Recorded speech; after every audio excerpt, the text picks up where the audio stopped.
सुनाओ Tata Alexei limited अब देखिए 6451 रुपए पर क्लोजिंग हुई थी एंड आ चुके हैं Q3 के नंबर से समझना बहुत जरूरी है। एंड टीसीएस के भी नंबर आए, म्यूटेड नंबर रहे हैं टीसीएस के। टाटा एलेक्सी ने क्या करके दिखाया, क्या थोड़ी सी ग्रोथ लेकर आया है या नहीं, क्योंकि ये स्टॉक 10,000 रुपए से करेक्ट हुआ था।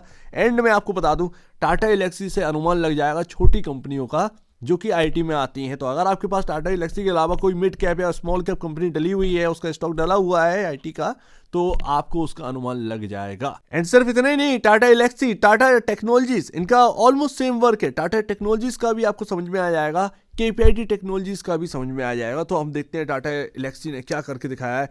टोटल इनकम निकल कर आई है 979.02 करोड़ की। क्वार्टर दर क्वार्टर बेसिस पर 1019 करोड़ से गिरकर 979.02 करोड़ का निकल कर आया, यानी कि ग्रोथ में कमी, ग्रोथ में गिरावट। ईयर ऑन ईयर बेसिस पर देखते हैं तो नंबर अच्छे हैं ईयर ऑन ईयर बेसिस पर, बट क्वार्टर दर क्वार्टर बेसिस पर देखिएगा आईटी के अंदर एक्सपेंसेस। अब एक्सपेंसेस में अगर आप देखें तो क्या देखने को मिला, एक्सपेंसेस थोड़े से बढ़े हैं। एंड उसके बाद प्रॉफिट बिफोर टैक्स, जो कि यहां पर अपने को देखने को मिला है 298.70 करोड़ से गिरकर 255.84 करोड़ का ही यहां पर प्रॉफिट निकल कर आया है।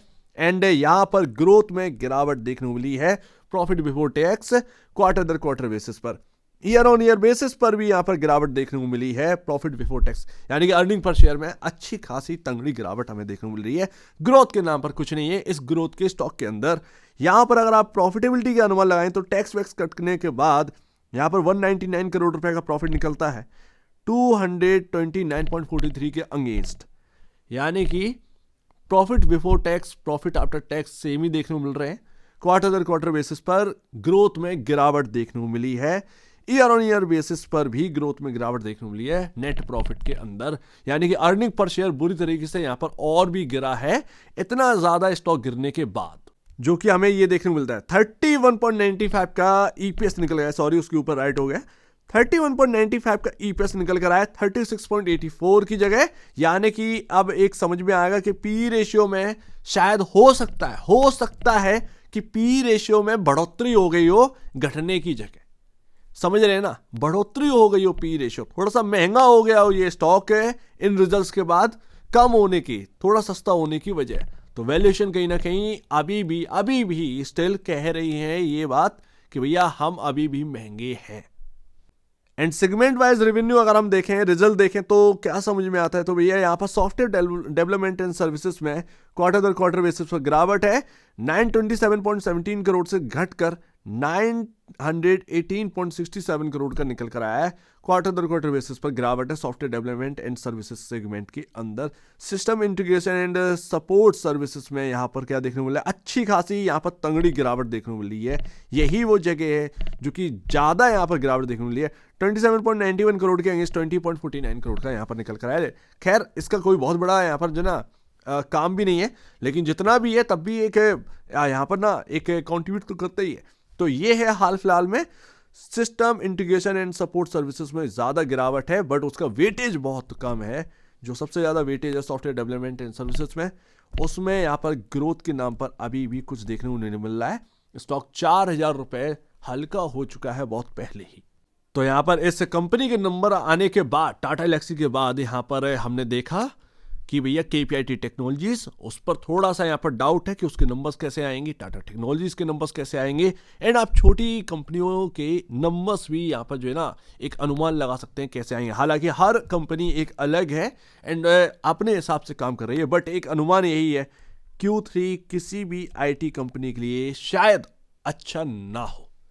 लेकिन बात आ जाती है वैल्यूएशन की, कौन कितना सस्ता है। तो यहां पर जो सस्ती कंपनियां हैं, सस्ती वैल्यूएशन पर जो घूम रही हैं प्राइस टू बुक वैल्यू पर, उनमें दबाव शायद ना देखने को मिले, क्योंकि वो और भी ज्यादा अट्रैक्टिव हो जाएंगे अगर उनके पास भी ऐसी ही ग्रोथ आ रही है, सिमिलर ग्रोथ है। तो सिंपल सी बात है, ये तो ग्रोथ के नाम पर स्टॉक की हाई वैल्यूएशन हमें देखने को मिल रहे हैं, वो तो ग्रोथ स्टॉक में चुने नहीं गए। तो वहां पर ऑलरेडी पी रेशियो या कह सकते हैं प्राइस टू बुक वैल्यू अगर पहले से ही हल्का है तो थोड़ा सा और हल्का होगा एंड वापस से अपनी पोजीशन पर आ जाएगा। बट यहां पर अगर आप देखेंगे 16.13 का यहां पर ना प्राइस टू बुक वैल्यू हमें देखने को मिलता है टाटा एलेक्सी का, एंड 49.18 का। तो जिस तरीके की ग्रोथ है, लगता तो नहीं है कि मार्केट जो चिल्ला रहा था ग्रोथ स्टॉक के नाम पर बेचे जा रहा था, वो चीज़ यहाँ पर दिखाई नहीं देती है।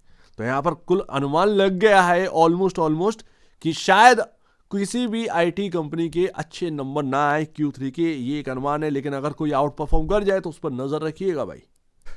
एंड लास्ट, टाटा एलेक्सी में होगा क्या? देखिए, अगर आप पुट लेके गए हैं या कॉल लेके गए हैं तो सिंपल सी बात है, ये मत सोचिए कि यहाँ पर ऑलरेडी बहुत हल्का हो चुका है तो हम ये स्टॉक गिर नहीं सकता। नहीं, ऐसा नहीं है। पुट वाले कहीं ना कहीं यहाँ पर ना विन विन सिचुएशन में आ चुके हैं। हर चीज़ में तो यहाँ पर ना गिरावट देखने को मिल रही है। अब यार वो मार्केट के हिसाब से आप कह लीजिए, कुछ भी कह लीजिए वगैरह वगैरह, बट नंबर्स वो नहीं आ रहे जो हाई वैल्यूएशन को सपोर्ट करें। एक यही हकीकत है। 16.13 टाइम बहुत ज़्यादा है। तो ये एक हकीकत वाली बात है। हकीकत से रूबरू हो रहे हैं चीज़ें। अब यहाँ पर अगर आप देखेंगे तो क्या है, क्या एक रेंज थी 2022 से, यहाँ पर जो सपोर्ट है वो 5983 पर है। तो अगर यहाँ से कोई गिरावट आती है तो कहीं ना कहीं 5983 तक का यहाँ पर ना गिरावट हो सकती है इस स्टॉक के अंदर। बट वो एक इंपॉर्टेंट जगह है। 5983, 5900, यहीं से घूमा था ये स्टॉक। बट मेरा यही कहना है कि आप जो है Q3 के नंबर्स को लेकर यहाँ पर बाई मत करिएगा, ज़्यादा बेहतर थोड़ा सा दूर रहिए। बिकॉज ऑफ बात इतनी सी है कि और भी बहुत सारी कंपनियां हैं जो कि बहुत ही प्राइस टू बुक वैल्यू के हिसाब से सस्ती चल रही हैं। एंड अगर वहाँ पर भी ग्रोथ नहीं है, यहाँ पर भी ग्रोथ नहीं है, तो भैया आप तो एक्स्ट्रा ऑर्डिनरी होना चाहिए, क्योंकि आप एक हाई वैल्यूएशन पर ट्रेड कर रहे हैं। एक्स्ट्रा ऑर्डिनरी वाली बात तो है नहीं। तो यहाँ पर ज़्यादा दबाव देखने को मिल सकता है। होगा या नहीं होगा ये बात की बात है, ये मेरा पर्सनल व्यू है। मैं कुछ ये नहीं कह रहा हूँ कि आप बेच लीजिए या खरीद लीजिए, ऐसा कुछ भी नहीं है। ये आपके ऊपर, आपको डिसीजन लेना है। लेकिन स्टडी करने के बाद खुद भी स्टडी करिए, अपने ब्रोकर एडवाइस से जरूर सलाह लीजिए। ब्रोकर से ही लोग लेते हैं, एडवाइजर होता नहीं है किसी का। बट खुद स्टडी करना जरूरी है। लेकिन 4000 रुपये हल्का हो चुका है। 5983 ये वो लेवल है। यहाँ पर सुधर गया तो ठीक है, सही हो गया तो ठीक है। अदरवाइज 5200 के अराउंड यहाँ पर जो है ना ये स्टॉक जा सकता है। तो ये देखना है। बट मैं आपको बताऊं 5983 और 5200 ये आपका जो रेंज है ना, ये आपकी जो रेंज है, यहां पर अगर सपोर्ट लेकर घूम जाए तो बहुत अच्छा है। अदरवाइज अगर ये 5200 का लेवल भी अगर जाता है इस स्टॉक के अंदर, जो कि बहुत दूर का नहीं है, तो फिर एक यहां पर ना सही बात नहीं है। तो ये जो भी आप कह लीजिए कि अरे ये 50% या 60% की गिरावट पर चल रहा है, 50% की गिरावट चल रही है या 40% की गिरावट पर चल रहा है हायर साइड से, इस बात का कोई वो मतलब नहीं है। Because of high valuation exist कर रही है।